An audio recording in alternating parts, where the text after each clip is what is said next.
Assalamualaikum warahmatullahi wabarakatuh, sahabat lebah. Ada yang bertanya tentang masalah resin. Resin itu apa sih? Resin adalah getah yang dikumpulkan dari berbagai macam tumbuhan oleh sang lebahnya sendiri untuk membuat sarang, untuk membuat upa atau lubang masuknya dari sang lebah. Jadi resin itu getah yang diambil oleh lebah untuk membuat sarang dan kantung madunya. Dan ketika sudah terkumpul, itu disebut dengan propolis. Jadi beda pengambilan dan beda pembentukan, itu sudah beda sudah beda namanya. Oke, bagaimana bentuk resin yang diambil lebah dari berbagai macam spesies. Let's go, kita lihat. Oke, sahabat lebah semuanya, ini adalah upa jenis Thoracea. Dia lebih berwarna hitam ya. Jadi spesifikasinya dia lebih berwarna hitam besar. Dan ini sama, kantung madunya pun berwarna seperti ini, hitam gelap ya. Jadi ini resin, nggak tahu getah dari tumbuhan apa yang diambil oleh lebah ini sehingga dia lengket dan dibentuklah membuat corong. Dan untuk larva dan kantung madunya sama, dia lengket dan warnanya hitam. Oke, kita perdekat ya. Oke sobat, ini sudah kita perdekat. Ini jenis dari Thoracea. Jadi warnanya hitam.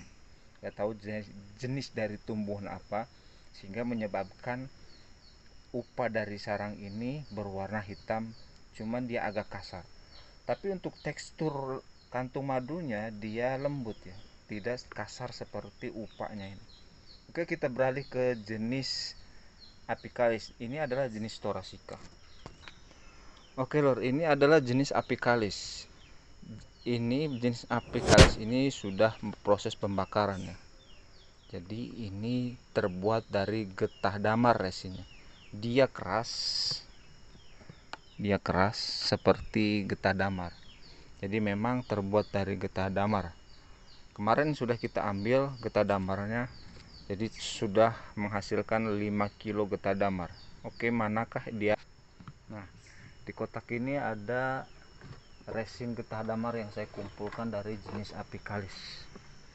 Nah, dia sangat keras sekali. Dia diambil resinnya dari getah damar.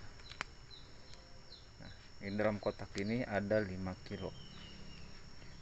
Jadi baunya seperti kemenyan putih ya. Oke, kita beralih ke atasnya. Ke atasnya ini jenis Levisep.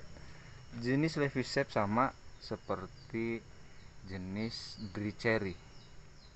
Nah, ini cuman bedanya sedikit saja karena memang lebahnya sangat kecil dan populasi untuk pertumbuhannya sangat lambat jenis Levi ini. Tidak seperti jenis Dricherry. Nah, kita lihat atasnya. Nah, ini jenis Dricherry. Dricherry ini ada yang menyebutkan dengan jenis kelanceng matahari ya.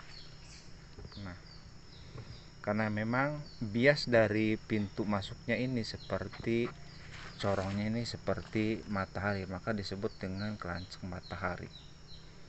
Oke sahabat lebah, jenis apalagi Sarawaken sama. Kita pindah ke jenis Terminata ya. Ini jenis Terminata, cuman bedanya dia seperti jenis Itama, corongnya besar, bahkan Oke sobat kantung lebah, ini madunya pun adalah salah seperti satu Itama. jenis Ini jenis terminat yang Terminata. kami miliki ya. Oke, kita lihat, kita unboxing sekarang bagaimanakah dalamnya. Jadi keunikannya jenis terminata ini lebah kecil di atas tubuhnya, itu di atas besarnya di atas Levisep dan kecilnya di bawah Itama. Jadi antara Levi dan Itama itu di tengah-tengah itu ya, ininya apa, besar tubuhnya. Jadi di antara tengah-tengah Levi dan Itama. Oke guys, kita buka ya. Ini dalamnya struktur dalamnya jadi seperti Itama, corong, bahkan kantung madunya pun sama persis seperti jenis Itama. Cuman bedanya kecil-kecil aja karena memang jenis Terminata ini sangat kecil sekali. Dan perkembangan populasi di Sumatera itu banyak. Di Pulau Jawa juga banyak ya sahabat ya. Di Wonosobo kayak di Jawa Timur, Jawa Barat, Jawa Tengah pun ada perkembangan dari jenis Terminata ini. Oke sahabat lebah semuanya, demikian. Terima kasih yang sudah menonton bagaimana jenis-jenis karakteristik dari resin lebah-lebah. Cuman yang membedakan itu adalah jenis apikalis karena memang dia terbuat dari resin getah damar. Oke, terima kasih, jangan lupa like, komen, dan subscribe. Assalamualaikum warahmatullahi wabarakatuh.